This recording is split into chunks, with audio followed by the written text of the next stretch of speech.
Hello thinkers, कैसे हैं आप सभी। मैं आशा करता हूं, उम्मीद करता हूं कि आप खुश होंगे, बहुत अच्छे होंगे, स्वस्थ होंगे और अपने गोल की तरफ निरंतर बढ़ते चले जा रहे होंगे। अगर कोई कमी आती है, कहीं हेल्प की ज़रूरत है, तो हम तो आपके लिए हैं ही हमेशा अवेलेबल। मैं मनमोहन हमेशा की तरह आज फिर से करंट अफेयर की क्लास लेके आया हूं, जो कि आपके कॉम्पिटिटिव एग्जाम्स के लिए बहुत ज़्यादा इम्पोर्टेंट होने वाले हैं। तो अपने सारे इंद्रियों को बड़ा यहाँ ध्यान से खोल के रखिए और यहाँ फोकस कीजिए। आपकी डेली की रूटीन की और कुछ प्रॉब्लम्स हो सकती हैं और कुछ शेड्यूल्स हो सकते हैं, उनको एक बार साइड में रख के ये इस वीडियो को ध्यान से सुनिए। आज बहुत इंपॉर्टेंट जो है न्यूज़ होने वाली हैं, ठीक है। और अगर आपका कोई डाउट है तो नीचे कमेंट बॉक्स में कमेंट करके हमें बता सकते हैं। अदरवाइज हमारा टेलीग्राम चैनल है इसी नाम से, और व्हाट्सएप चैनल भी है इसी नाम से, जिसका लिंक जो है डिस्क्रिप्शन में दिया हुआ है। इसके अलावा भी व्हाट्सएप का जो नंबर है इस पट्टी के ऊपर जो नीचे चल रही है उसके ऊपर दिया हुआ है, आप टेक्स्ट मैसेज करके भी अपना डाउट क्लियर कर सकते हैं, ठीक है। अगर आप किसी और टॉपिक के ऊपर जो कि एजुकेशनल हो बशर्ते उसके ऊपर वीडियो चाहते हैं तो हमें रिकमेंड कर सकते हैं। हम कोशिश करेंगे कि पूरी R&D करके उसके ऊपर आपके लिए जो है वीडियो लेके आए।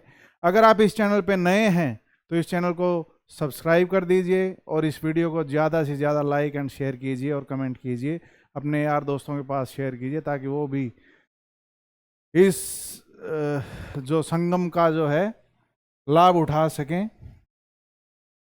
पढ़ो पढ़ाओ लाइफ बनाओ। चलिए ज़्यादा टाइम वेस्ट ना करते हुए हम पहली न्यूज़ पे आते हैं। Prime minister Shri Narendra Modi lays foundation for India's first joint venture nuclear power project in Rajasthan. ये न्यूज़ मैंने आपको कवर करवाई थी।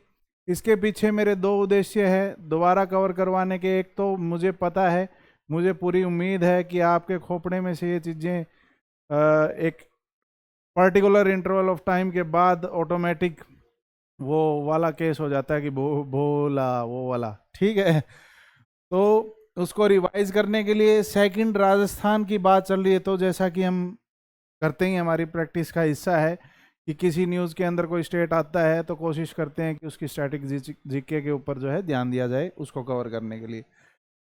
तो जो न्यूक्लियर पावर प्रोजेक्ट है राजस्थान के अंदर, उसकी फाउंडेशन रख दी है।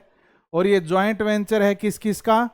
दो जो सेंट्रल पब्लिक सेक्टर एंटरप्राइजेज हैं, कौन कौन से हैं ये? एनटीपीसी और एनपीसीआईएल। एनपीसीआईएल मतलब nuclear power corporation of India limited, जो कि फुल्ली ओन्ड बाय गवर्नमेंट है, ठीक है। एनटीपीसी जो है आपकी नेशनल थर्मल पावर कॉरपोरेशन, ये सेंसेक्स में जो है लिस्टेड है, ठीक है। तो इसके शेयर्स काफ़ी होल्डर्स भी हैं गवर्नमेंट ऑफ इंडिया के अलावा, ठीक है। और ये इम्प्लीमेंट किसने किया है भाई इस वेंचर को? अणु शक्ति विद्युत निगम लिमिटेड, जिसको शॉर्ट फॉर्म में अश्विनी बोल दिया जाता है, ठीक है। तो ये जो है पहला इंडिया का एक ऐसा ज्वाइंट वेंचर प्रोग्राम है जिसके अंदर दो जो है सेंट्रल पब्लिक सेक्टर एंटरप्राइजेस शामिल हैं, और ये बनने जा रहा है भाई कहाँ? राजस्थान के अंदर। चलिए जी, राजस्थान की अगर हम बात करें, केसरिया बालम आओ जी पधारो हमारे देश, ठीक है। कैपिटल जयपुर, गवर्नर है वहाँ के हरिभाऊ बागड़ी, ठीक है। चीफ मिनिस्टर है वहाँ के भजनलाल शर्मा। नेशनल पार्क्स की तरफ ध्यान दे तो रणथंबोर नेशनल पार्क है, सिरिस्का टाइगर रिजर्व है, क्योलादियो नेशनल पार्क है जिसके अंदर भरतपुर बर्ड सेंचुरी भी जो है इंक्लूड है, डेजर्ट नेशनल पार्क है। अब वाइल्ड लाइफ सेंचुरी की अगर बात करें, कुंभलगढ़ वाइल्ड लाइफ सेंचुरी है, दर्रा वाइल्ड लाइफ सेंचुरी है, रणथंबोर वाइल्ड लाइफ सेंचुरी है और बस्सी वाइल्ड लाइफ सेंचुरी है। ये बस्सी वो स्टैंड अप कॉमेडियन नहीं है मैम, कहीं मैं कल की जो क्लास थी उसमें बोल दिया था कि जो प्रोमिनेंट पर्सनैलिटीज है उनके पीछे इनके नाम रख दिए जाते हैं, कि तो कहीं आप समझ लो कि जो बस्सी कॉमेडियन है उसके पीछे वाइल्ड लाइफ सेंचुरी भी बन गई और हमें पता भी नहीं। दैट्स नॉट द केस, तो इग्नोर इट। चलिए नेक्स्ट न्यूज जो आपकी पीपल्स प्लान कैंपेन 25-26 का, जिसकी थीम है सबकी योजना सबका विकास, उसको लॉन्च कर दिया गया है मिनिस्ट्री ऑफ पंचायती राज ने। दरअसल इस प्लान के तहत जो है पंचायती राज सिस्टम को ज़्यादा दुरुस्त करने का काम होता है। ये एक तरीके से पंचायत डेवलपमेंट प्लान्स जो हैं उनको एनहांस करने के लिए, उनको प्रोसेस में लेके आने के लिए जो है इनिशिएट किया है भाई। और कौन सा फाइनेंशियल ईयर के लिए? 26-27 के लिए। ये दरअसल जो ये प्रोग्राम है 2018 में स्टार्ट हुआ था। ठीक है, जो पंचायत वगैरह है उनको एविडेंस बेस्ड और कन्वर्जेंट और इंक्लूसिव डेवलपमेंट के लिए तैयार करना। ठीक है, और नेशनल जो गोल हैं, जो भी अपने सस्टेनेबल डेवलपमेंट गोल्स वगैरह हैं, चाहे वो कार्बन एमिटिंग मिटिगेशन का हो, ठीक है, चाहे वो कोई और ग्रीन रिवोल्यूशन से रिलेटेड हो, ठीक है, किसी भी टाइप का कोई सस्टेनेबल डेवलपमेंट गोल है, उनके साथ अलाइन करके ग्राम पंचायतों को इंटीग्रेट करने का एक कोशिश की जा रही है भाई। और हम आशा करते हैं, उम्मीद करते हैं कि हमारे देश का ये प्रयास जो है गवर्नमेंट सेक्टर्स और आम लोगों की मदद से जो है रंग लेके आए और हमारा देश तरक्की करे, उन्नति करे, जिसका लाभ हर सिटीजन को मिले। चलिए जी, नेक्स्ट न्यूज़ हम पढ़ते हैं। म्यूजियम जो है आर्टिस्ट ए रामचंद्रन के लिए इनॉग्रेट कर दिया गया केरला के अंदर। ये बना है भाई श्री नारायण गुरु कल्चरल कॉम्प्लेक्स, जो कि कोल्लम में है केरला के अंदर, वहीं इसको जो है इस्टेब्लिश कर दिया गया है। और ए रामचंद्रन जो 1935 में जिनका बर्थ हुआ था, 2024 में वो एक्सपायर हो गए, एक तरीके के रिनाउंड जो है आर्टिस्ट हैं, जिन्होंने अर्बन रियलिज्म को mythical story telling point of view से बताया है, लोगों तक पहुंचाया है। ठीक है, और मॉडर्निस्ट एक्सपेरिमेंट जितना है उसको ब्लेंड करके रखा है अर्बन रियलिज्म के साथ। ठीक है, इनके जो अर्ली वर्क्स थे, जो पहले स्टार्टिंग में इन्होंने काम किए, वो दरअसल डिपिक्ट करते थे ह्यूमन सफरिंग को, सोशल कॉन्फ्लिक्ट को। और बाकी जब लेटर एज में जब ये इन्होंने काम किया, वो बात करने लगे माइथोलॉजी की, रिजिलियंस ऑफ रूरल लाइफ की। तो देखिए एक इंसान के अंदर जीवन के अलग अलग दौर के अंदर, मोड के अंदर अपने ही करेक्टर के अंदर चेंज आ जाते हैं, ऐसी बात नहीं है। क्योंकि जो एनर्जी, जो वाइब जो रहती है बॉडी के अंदर, वो through out the life same कई बार नहीं रहती। ठीक है, और मोस्ट ऑफ द केसेस में नहीं रहती। तो ये कहावत भी है कि उम्र के हर मोड़ पर शौक हो जाते हैं जुदा, बचपन में खिलौने, जवानी में माशूका और बुढ़ापे में खुदा। ठीक है, तो जब वो अपने अर्ली वर्क्स के अंदर एक काइंड ऑफ रिबेलियन जो है आर्ट वर्क था उनका, ठीक है, जिसके अंदर वो बात कर रहे थे सोशल कॉन्फ्लिक्ट की, कि क्या चल रहा है, कि क्या कॉन्फ्लिक्शन है समाज के अंदर। बाद में माइथोलॉजी वगैरह और जो रूरल लाइफ के रिजिलियंस के ऊपर बात करने लगे। ठीक है, चलिए जी, ये उनकी फोटो है, तस्वीर है। ये जामिया मिलिया इस्लामिया यूनिवर्सिटी के अंदर प्रोफेसर भी रह चुके हैं, जहाँ पे इन्होंने अपने ज्ञान के द्वारा काफ़ी बच्चों को जो है उनके लक्ष्य तक पहुँचाया है। ठीक है, और इनके जो आर्ट वर्क था वो डीपली इंस्पायर्ड था किससे? एक तो केरला का मूरल आर्ट है एक, ठीक है, मूरल आर्ट फॉर्म होती है केरला के अंदर, उसने काफ़ी इंस्पायर किया इनको। सेकंड जो है ट्राइबल कल्चर जो है भील्स का, जो कि राजस्थान की एक ट्राइब है, उनके कल्चर ने भी इनको काफ़ी जो है इंस्पायर किया है भाई। ठीक है, चलिए जी, अगर केरला की बात करें हम, चीफ मिनिस्टर जो है पिन्नाराई विजयना है, गवर्नर हमारे वहाँ के जो है राजेंद्र विश्वनाथ अर्लेकर हैं, कैपिटल तिरुवनंतपुरम है। ठीक है, नेशनल पार्क की बात करें, Eravikulam National Park, Periyar wildlife sanctuary. देखिए, अब इसको बोल सकते हैं कि एक एमिनेंट पर्सनैलिटी के ऊपर नाम रख दिया गया पेरियार। आपने नाम नहीं सुना तो ये एक बड़े सोशलिस्ट और कम्युनिस्ट काइंड ऑफ के मतलब माइंडसेट के इंसान थे। ठीक है, और Silent Valley National Park, Parambikulam tiger reserve. Wildlife sanctuary की अगर हम बात करें तो Wayanad wildlife sanctuary, Idukki wildlife sanctuary और Chilika lake wildlife sanctuary, ये वहाँ की वाइल्ड लाइफ सेंचुरी है। तो साथ के साथ देखिए आज केरला और राजस्थान के जो हमने वाइल्ड लाइफ सेंचुरी और नेशनल पार्क को जो है कवर कर लिया है। ठीक है, वहाँ का गवर्नर का थोड़ा आइडिया हो गया। इन केस अगर आप न्यूज़पेपर वगैरह पढ़ने की गंदी आदत है आपको, अगर तो आप कभी न्यूज़ आपके सामने आ जाएगी तो आप ऐसा एलियन लाइक फील नहीं करेंगे कि ये कौन है। ठीक है, चलिए जी नेक्स्ट न्यूज़ की तरफ हम अपने कदमों को बढ़ा रहे हैं। फ्रीडम फाइटर और सोशलिस्ट जो है डॉक्टर जी पारिक साहब, वो 100 साल की उम्र में एक्सपायर हो गए हैं भाई, मुंबई के अंदर। ठीक है, गांधी जयंती के दौरान 2 अक्टूबर को एक्सपायर हुए थे। और वो गांधीयन फिलोसफी को ही देखिए कितना बड़ा एक कोइंसिडेंस है, गांधीयन फिलोसफी को फॉलो करते थे। एक सोशलिस्ट जो है लीडर भी रह चुके हैं डॉक्टर जी पारिक साहब, और उनका जन्म भी गुजरात के अंदर ही हुआ और 100 साल उनके ख़त्म हुए 2 अक्टूबर को और वो एक्सपायर हो गए। ठीक है, डेस्टिनी भी देखिए उनको दरअसल सेंट ऑफ द सोशलिस्ट बोला जाता है।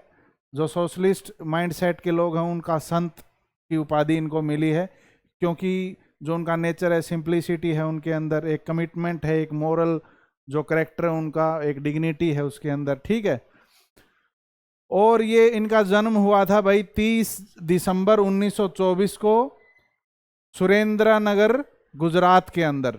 ठीक है, और 1950s में इन्होंने एक सोशलिस्ट वीकली जो पत्रिका है स्टार्ट की थी जिसका नाम था जनता। ठीक है, जिसके अंदर इकोनॉमिक जस्टिस की बात होती थी और डेमोक्रेटिक वैल्यूज की बात होती थी भाई। ठीक है, साथ ही साथ गांधीयन जो एथिक्स हैं, गांधी जी के जो एथिकल जो मॉरल कोड ऑफ कंडक्ट वगैरह हैं उनको जो है इसके अंदर इंटीग्रेट किया जाता था वीकली जो पत्रिका जनता के अंदर। ठीक है, और इन्होंने एक और इंसान के साथ मिलके यूसुफ मेहरली सेंटर जो है 1961 के अंदर रायगढ़ महाराष्ट्र में जो है खोला था, जिसके अंदर जो है मेनली रूरल डेवलपमेंट वगैरह की बात जो है होती थी। ठीक है, और पॉलिटिकल एजुकेशन और सोशल इनोवेशन के ऊपर जो है उस सेंटर के अंदर बात होती थी भाई। ठीक है, इमरजेंसी के दौरान ये जेल में भी गए, जो उस टाइम का जो अथॉरिटेरियन एक माहौल जो है पैदा हो गया था उसके खिलाफ जो आंदोलन में शामिल हुए और उनको जेल हो गई थी भाई। ठीक है,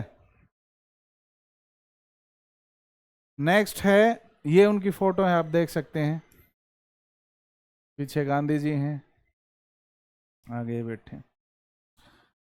चलिए जी, World Teacher Day is celebrated on 5 October. ये वर्ल्ड की बात चल रही है, जो अभी रिसेंट अपने वाला गया था वो इंडिया का नेशनल टीचर्स डे था। ठीक है, वर्ल्ड टीचर डे की थीम क्या थी? Recasting teaching as collaborative profession.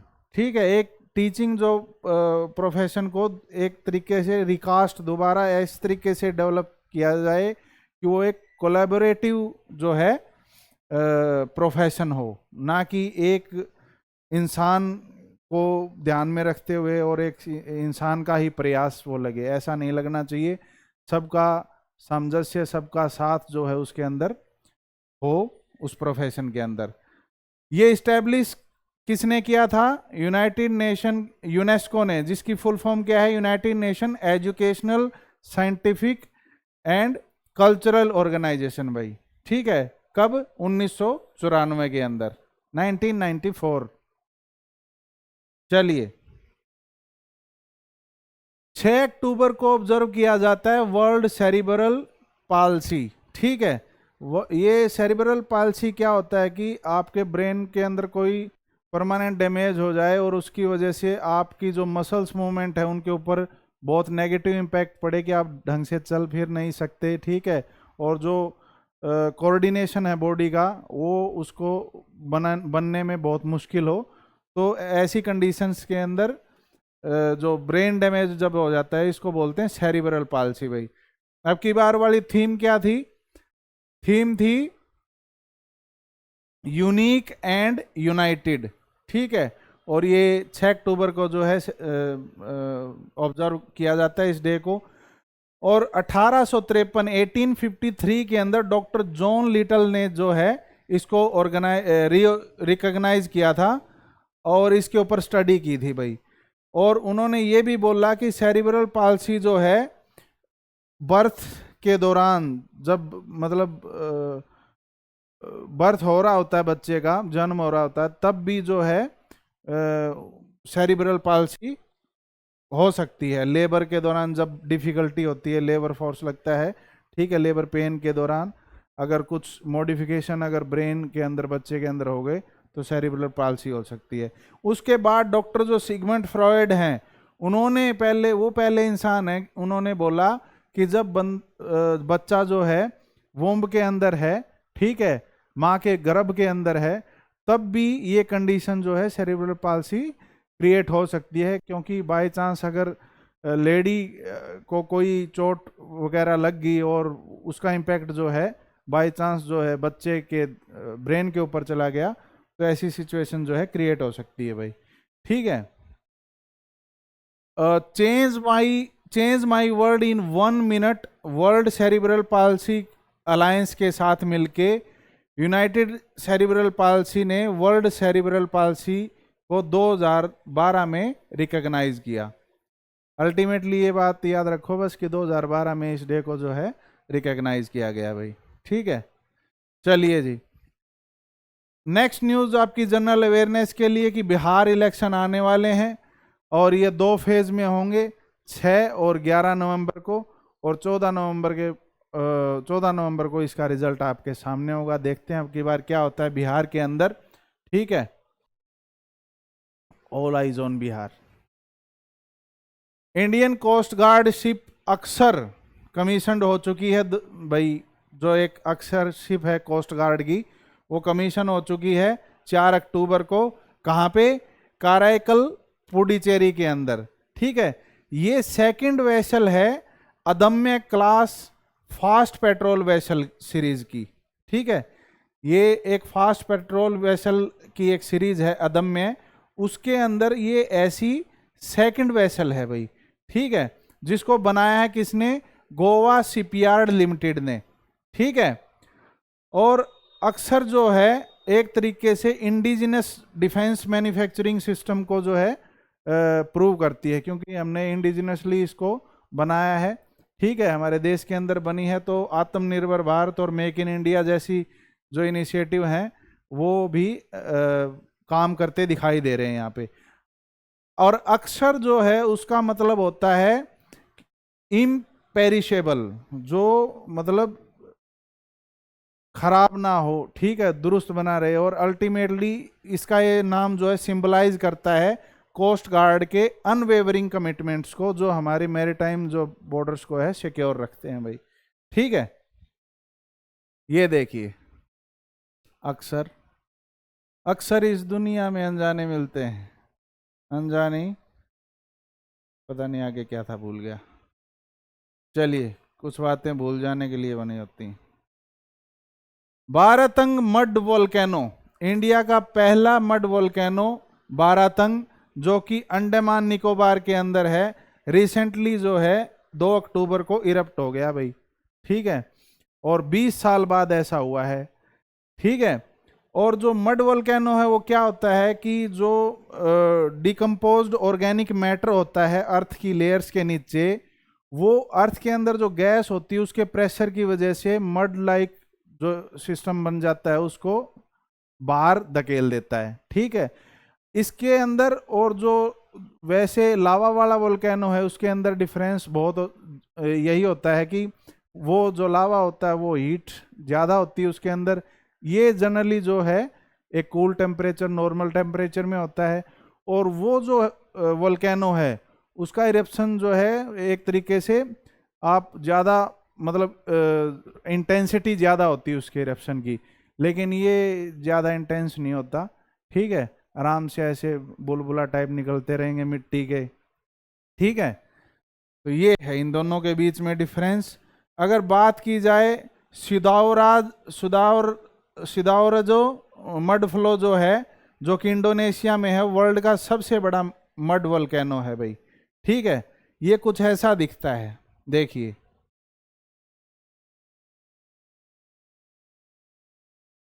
ये क्रेटर बन गया इसका, ठीक है। और ये आसपास ऐसे मिट्टी निकल निकल के बहने लग जाती है, ठीक है।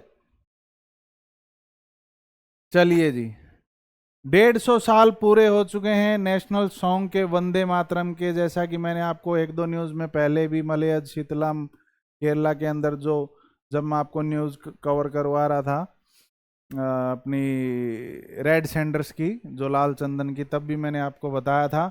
लेकिन 150 साल वाली बात नहीं बताई थी। यूनियन कैबिनेट ने अप्रूव कर दिया है नेशन वाइड सेलिब्रेशन के लिए। किसके सेलिब्रेशन के लिए? कि वंदे मातरम को जो है 150 साल कंप्लीट हो गए हैं भाई। और इसका जो है वंदे मातरम का क्या रोल रहा है फ्रीडम स्ट्रगल के अंदर, ठीक है। हाँ, इस पे हम बात करेंगे, ठीक है। हमारा ये नेशनल सॉन्ग है। इनके कंपोजर और लैंग्वेज की बात करें तो बंकिम चटर्जी जो हैं, उन्होंने बंकिम चंद्र चटर्जी जो हैं, उन्होंने संस्कृत में पहली बार पब्लिश जो किया था संस्कृत में, और पब्लिश हुआ था बंगाली में। लिखा था संस्कृत में और पब्लिश हुआ था बंगाली स्क्रिप्ट के अंदर भाई। ऑफिशियल स्टेटस जो है, जब कॉन्स्टिट्यूएंट असेंबली हमारी 24 जनवरी 1950 को बैठी, तो हमने इसको एक नेशनल सॉन्ग के रूप में अडॉप्ट कर लिया। और इसकी जो मान्यता है, इसकी जो लेगेसी है, उसको नेशनल एंथम के बराबर रखा, जो जन गण मन अधिनायक जय है के बराबर, ठीक है। उसके बाद अगर ओरिजिन की बात करें तो पहली बार ये बंकिम चंद्र चटर्जी की एक नोवेल थी आनंद मठ, जो 1882 के अंदर उन्होंने लिखी थी।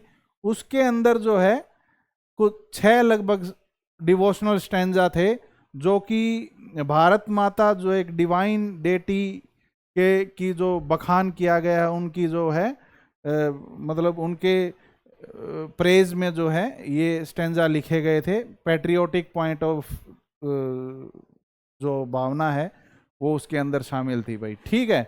और उन्हीं में से हमने जो स्टैंजाज वगैरह लेके नेशनल सॉन्ग के अंदर जो है वंदे मातरम के अंदर इंक्लूड कर लिए, ठीक है। सिंबोलिज्म मैंने बता दिया कि मदरलैंड और भारत माता का जो एक डिवाइन फिगर मान के, और उनके जो पैट्रियोटिक जील को मतलब पुश किया है। और इसमें हेल्प मिली है कि नेशन वाइड जो है एक यूनिटी दिखाने का काम जो है इस सॉन्ग ने किया है फ्रीडम स्ट्रगल के दौरान, ठीक है। हिस्टोरिकल सिग्निफिकेंस क्या है? ये एक तरीके से नेशनल ये एंथम बन गया था नेशनल मूवमेंट का, ठीक है, जो सिंबलाइज कर रहा था रजिस्टिविटी, यूनिटी और नेशन प्राइड के लिए। रविंद्रनाथ टैगोर जी का इसमें एक योगदान ये है कि जब कांग्रेस का सेशन चल रहा था कलकत्ता के अंदर 1896 के अंदर, तब उन्होंने ये सॉन्ग वहाँ पे गाया था। और उसकी रिकॉर्डिंग जो है आज भी एक कल्चरल ट्रेजर का काम करती है, ठीक है। और आज भी प्रिजर्व किया गया है उनकी सिंगिंग को उन्हीं की आवाज के अंदर। चलिए जी, और जो ये आनंद मठ जो इनका इन्होंने लिखा, ये सन्यासी रिबेलियन के बाद लिखा था भाई। जो सन्यासी रेबेलियन हुआ था अंग्रेजों के खिलाफ, मतलब कोई भी जो बंगाल के अंदर जितना अत्याचार हो रहा था अंग्रेजों का, ठीक है, उसके अगेंस्ट आनंद मठ के अंदर लिखा था, एक नोवेल लिखी थी, ठीक है। और ये जो रिबेलियन है, सन्यासी रिबेलियन, ये लेट 18th सेंचुरी में हुआ था भाई, ठीक है। तब उसके अंदर जो सन्यासी लोग हैं या फिर जो सूफी के फकीर हैं, उन्होंने मिलके अंग्रेजों का जो है अपोजिशन में जो है लड़े थे, वो रिवोल्ट किया था। चलिए नेक्स्ट न्यूज़ की तरफ हम चलते हैं।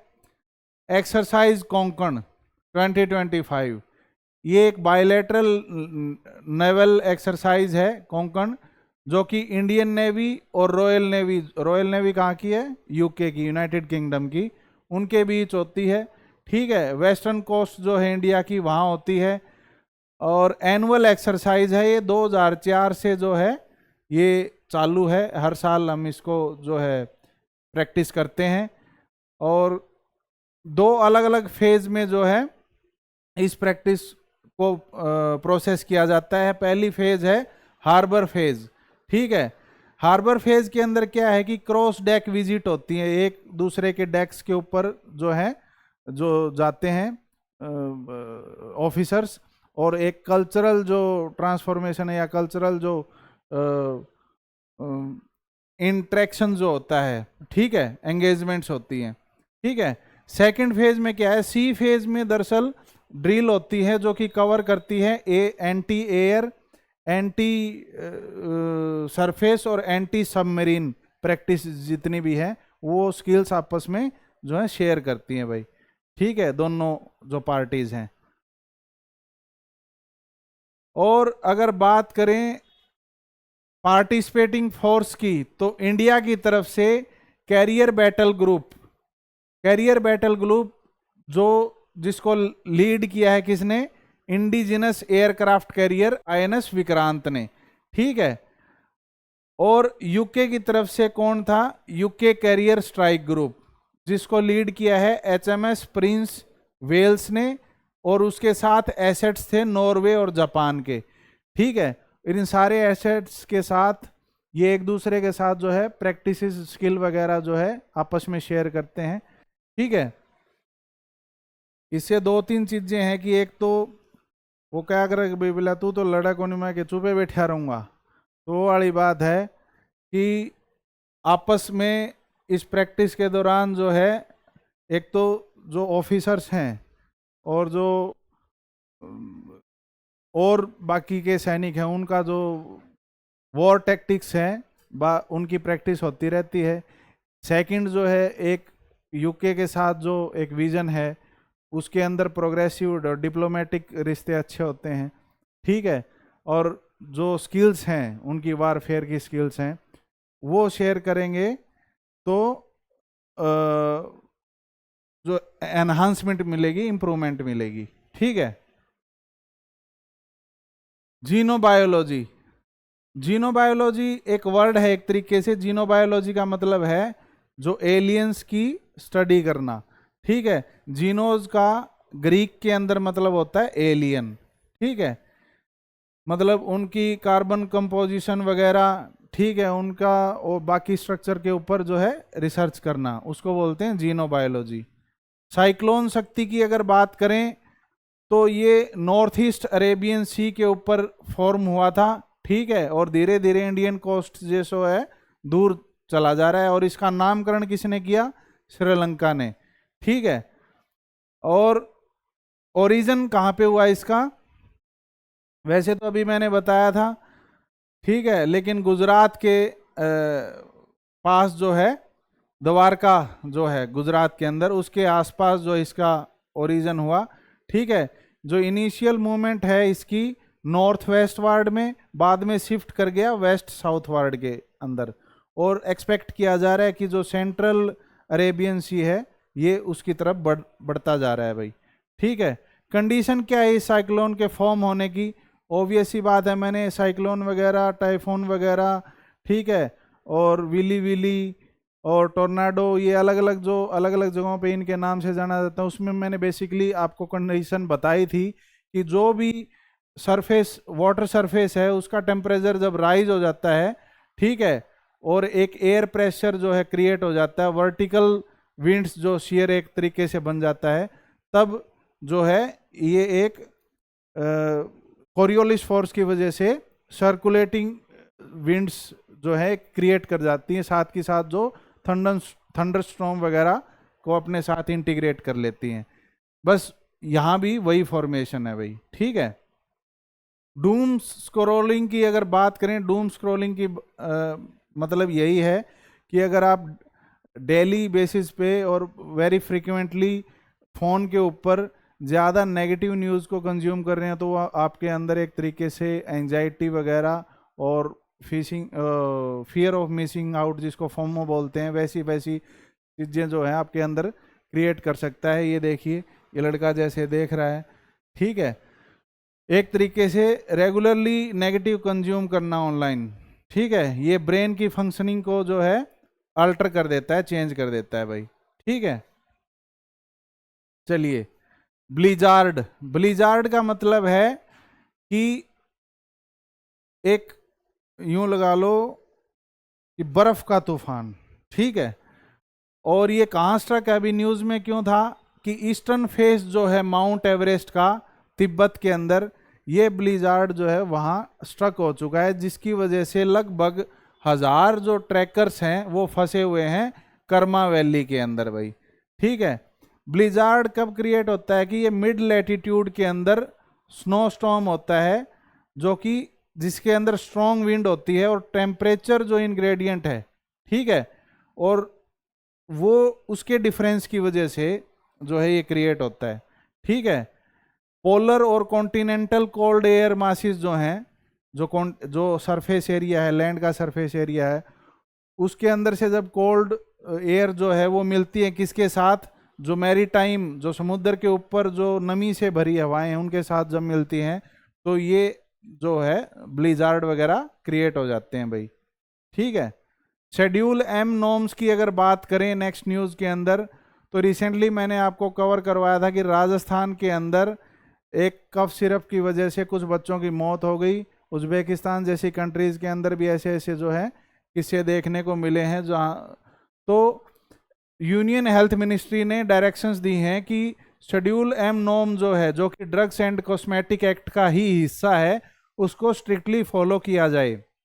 तो शेड्यूल एम के द्वारा क्या होता है कि जो मैन्युफैक्चरिंग है किसी भी मेडिकल या कॉस्मेटिक सब्सटेंस की, उसके ऊपर बहुत अच्छे से ध्यान दिया जाना चाहिए, और मिनिमम जो रिक्वायरमेंट्स है, उसकी टेक्निकल रिक्वायरमेंट्स हैं जहाँ भी वो बन रही हैं, इक्विपमेंट वगैरह की रिक्वायरमेंट्स हैं, डॉक्यूमेंटेशन की रिक्वायरमेंट है, वो ड्यू प्रोसेस के साथ जो है उनको चेकआउट किया जाना चाहिए, और वो शर्तें पूर्ण रूप से पूरी होनी चाहिए, उनके अंदर कोई भी कोताही ना बरते। क्योंकि रिसेंटली ये जो मैंने आपको बताया था कि डाइथाइलिन ग्लाइकोल को रिप्लेस कर दिया था कुछ सस्ते सब्सटेंस के साथ, कुछ पैसे बचाने के लिए, और ये जो है अल्ट्रेशन की गई कफ सिरप के अंदर, जिसकी वजह से वो बच्चे मर गए भाई। मल्टी ऑर्गन फेलियर भी हो जाता है किडनी वगैरह के अंदर।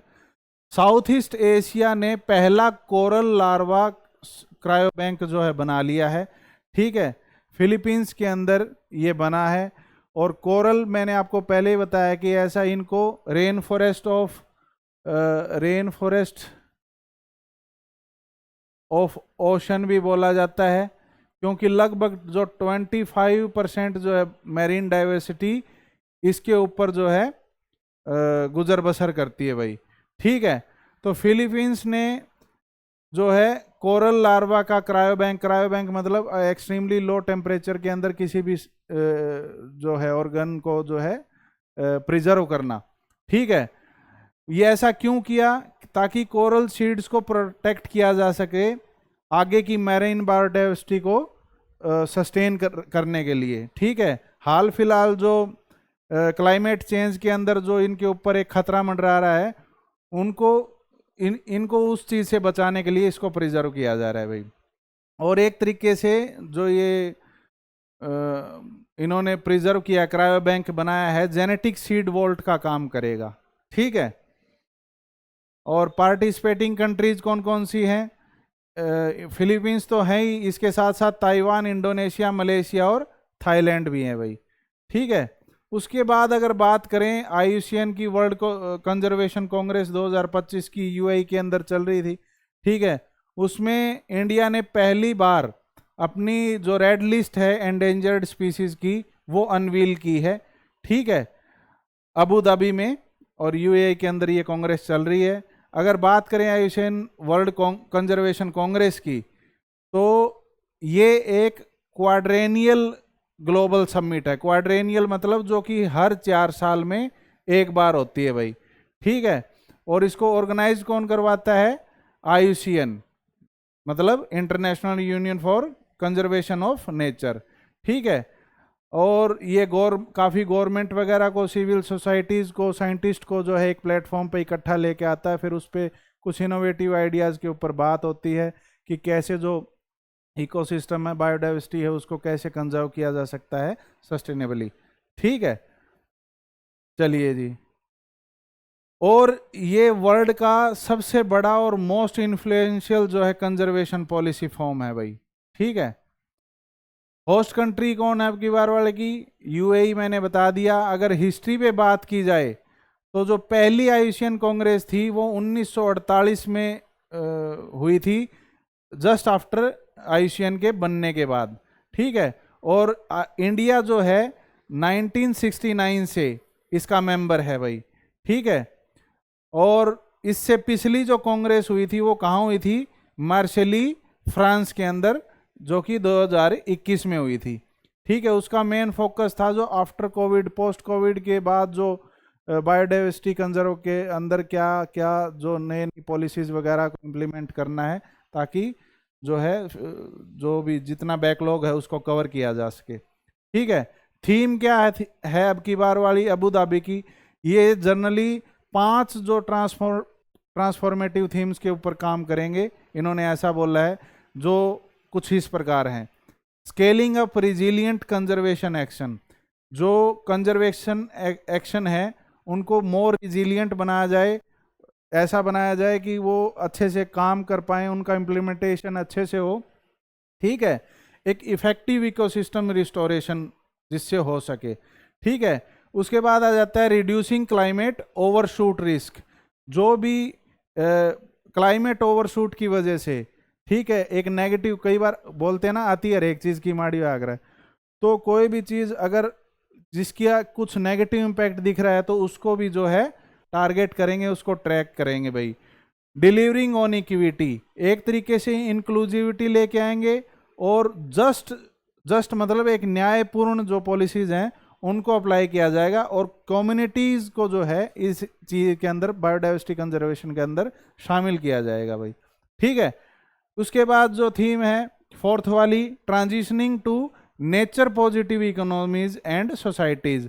हम बात करते हैं कि हम इतनी बड़ी लार्जेस्ट इकोनॉमी बन गए, कोई इतनी बड़ा लार्जेस्ट इकोनॉमी बन गया, तो हम ग्रीन इकोनॉमी की बात कर रहे हैं यहाँ पे, जिसमें सस्टेनेबल जो एनवायरनमेंट जितने भी इनिशिएटिव हैं उनको ज़्यादा प्रमोट किया जाएगा। फाइनल जो है वो बात कर रहे हैं कि disruptive innovation and leadership for conservation, एक तरीके से जो टेक्नोलॉजिकल जितना भी इकोसिस्टम है उसको दुरुस्त किया जाए, जो कि बायोडाइवर्सिटी के कंजर्वेशन में काम करेगा, ठीक है। और लीडरशिप को थोड़ा सा, यूथ लीडरशिप को इन्वॉल्व किया जाए, ठीक है। पार्टिसिपेंट कौन है? लगभग 9,000 ग्लोबल डेलीगेट्स जो है इसके अंदर आए हैं, और साइंटिस्ट भी शामिल है उनमें, पॉलिसी एक्सपर्ट्स भी शामिल हैं, ठीक है। और रिप्रेजेंटेशन किस किस का है? जो मल्टीलेटरल ऑर्गेनाइजेशन है, जैसे CBT, convention on biological diversity, ठीक है। UNFCC, United nation framework convention on climate change, ठीक है। और रामसर कन्वेंशन, और UNEP मतलब यूनाइटेड नेशन एनवायरनमेंट प्रोग्राम, ठीक है। अगर इन दोनों की बात की जाए, CBD की और UNFCC की, तो रियो के अंदर जो कि ब्राजील में है, वहां जो है अर्थ समिट हुआ था,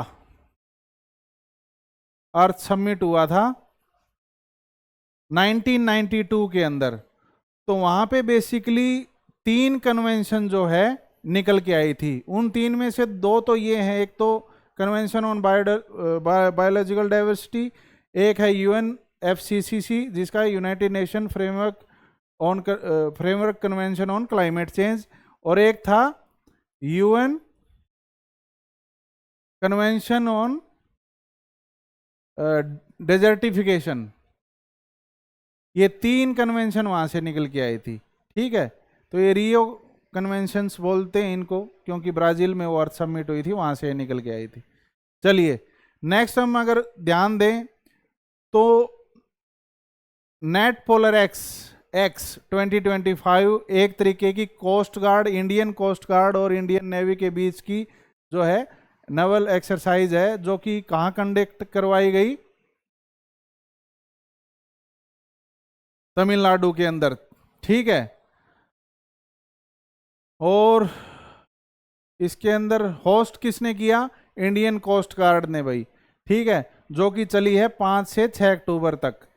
ठीक है, और पार्टिसिपेंट्स कौन कौन थे, जो सेंट्रल मिनिस्ट्रीज हैं वो, ठीक है, कोस्टल स्टेट की गवर्नमेंट, जो भी कोस्ट के साथ किनारे के साथ लगती जो स्टेट गवर्नमेंट्स हैं उनने पार्टिसिपेट किया, मेजर जो पोर्ट्स हैं, ठीक है, पोरबंदर जो हैं जितने भी, उन्होंने जो है पार्टिसिपेट किया, और ऑयल हैंडलिंग एजेंसीज। ठीक है, अभी मैरीटाइम जो सी बेड के ऊपर काफ़ी सारे मिनरल्स, इंपॉर्टेंट माइंस वगैरह, उनको जो है काफ़ी मतलब प्रोब किया जा रहा है उनको, कि भी हमारा जो नेचुरल रिसोर्सेज का बैंक है वो, उसकी बैंक के अंदर नेचुरल रिसोर्सेज का बैंक जो है वो ज़्यादा से ज़्यादा बड़ा होता चला जाए, उसका रिजर्व जो है ज़्यादा से ज़्यादा हमारे पास होता जाए और हम सेल्फ डिपेंडेंट बन जाए। ठीक है, और लगभग और कौन शामिल हुआ है इसके अंदर, 40 फॉरेन ऑब्जर्वर्स जो कि 32 कंट्री से बिलोंग करते हैं। एम क्या है इसका, एक तो इंडिया की नेशनल कैपेबिलिटी है जो रिस्पॉन्ड करने की मेरीन सिक्योरिटी को, उसको एनहांस करने के लिए, कि इंडियन कोस्ट गार्ड जो है वो कुछ सिखाएं अपने नेवी वालों को, नेवी वाले कुछ उनको सिखाएं। ठीक है, इसके साथ साथ क्या है कि जो national oil spill disaster contingency plan है, उसके अंदर जो है एक इजीनेस है, उस प्लान के अंदर जो है उसको दुरुस्त किया जा सके, ऐसा भी एम है भाई इसके अंदर। ठीक है, नामचिक नामफुक कोल ब्लॉक जो कि अरुणाचल प्रदेश में है, नेक्स्ट न्यूज़ हमारी ये है कि अरुणाचल प्रदेश ने अपना पहला कॉमर्शियल कोल माइन जो है Namchik Namphuk coal block छंगलांग district के अंदर लॉन्च कर दिया है भाई। ठीक है, अगर इस ब्लॉक की बात की जाए तो ये कोल ब्लॉक अरुणाचल प्रदेश का पहला कॉमर्शियल कोल माइनिंग प्रोजेक्ट है। ठीक है, और एक तरीके से इंडिया की डेवलपमेंट के लिए नेचुरल रिसोर्स के मामले में बहुत कारगर सिद्ध होगा, और आत्मनिर्भर भारत जैसी स्कीम्स को जो है, इनिशिएटिव्स को जो है और मजबूत करेगा। ठीक है, लोकेशन की बात करें तो छांगलांग डिस्ट्रिक्ट जो है अरुणाचल प्रदेश की, वहाँ है ये। ठीक है, जो कि पड़ता है असम कोल बेल्ट रीजन है, जो अपर असम कोल बेल्ट रीजन है उसके पास। ठीक है, और ये पीएम का जो ईस्ट विजन है, ईस्ट का मतलब एम्पावर, एक्ट, स्ट्रेंथन, ट्रांसफॉर्म, इस विजन को सपोर्ट करेगा। ठीक है, चलिए जी, आज के लिए इतनी ही न्यूज़ थी। अगर स्पीड कम थी तो आप इसको 2x पे या 1.5x पे या 0.5x पे करके देख सकते हैं, लेकिन मैं आपको जनरली इस बात के लिए हमेशा के लिए ये करें आप, ऐसा सजेस्ट कभी नहीं करूँगा, क्योंकि कुछ टाइम बाद जो है आपको ब्रेन फॉग वगैरह की जैसी दिक्कतें होने लग जाएंगी, क्योंकि ब्रेन को भी रेस्ट चाहिए होता है। ठीक है, और आप जब पढ़ रहे होते हो तब तो लगेगा कि हाँ सब कुछ जो है इनकलकेट हो रहा है, समझ में आ रहा है, लेकिन कुछ टाइम बाद इतना स्पीडी पड़ा हुआ मामला विदाउट रिवीजन तो बिल्कुल भी आपके माइंड में रहेगा ही नहीं। ठीक है, हाँ अगर थोड़ा सा फास्ट, जो कि मुझे नहीं लगता कि आपको लगना चाहिए, फिर भी किसी को लग रहा है तो वो कम स्पीड पे ज़रूर देख सकता है। मैं कोशिश करूँगा कि जल्द से जल्द जो ये पीडीएफ है हमारे जो टेलीग्राम चैनल के ऊपर अपलोड कर दूँ, आपको वहाँ से इजी हो जाएगा रिवाइज करने के लिए। ठीक है, ऐसे ही लेक्चर्स को कवर करते रहिए। मैं कोशिश करूँगा कि दिन की ऐसी कोई भी न्यूज़ आपसे विमुख ना हो जो आपके लिए एग्ज़ाम्स के लिए जो है इम्पोर्टेंट हो और मैं आपको ना बता पाऊँ। फिर भी एक आध छूट जाए तो इसी कोई दिक्कत वाली बात नहीं है। 100 आउट ऑफ 100 किसी के वैसे आते भी नहीं इन कॉम्पिटिटिव एग्ज़ाम्स में, और कट ऑफ इतनी जाती भी नहीं। ठीक है, तो जो कॉस्ट बेनिफिट रेशियो अगर देखते हो किसी सब्जेक्ट का तो उसको छोड़ दिया करो। चलिए आज के लिए सिर्फ इतना ही thinkers. Thank you very much for watching. फिर मिलेंगे नेक्स्ट क्लास के अंदर नए टॉपिक के साथ। चलिए ऐसे ही पढ़ते रहिए। Thank you.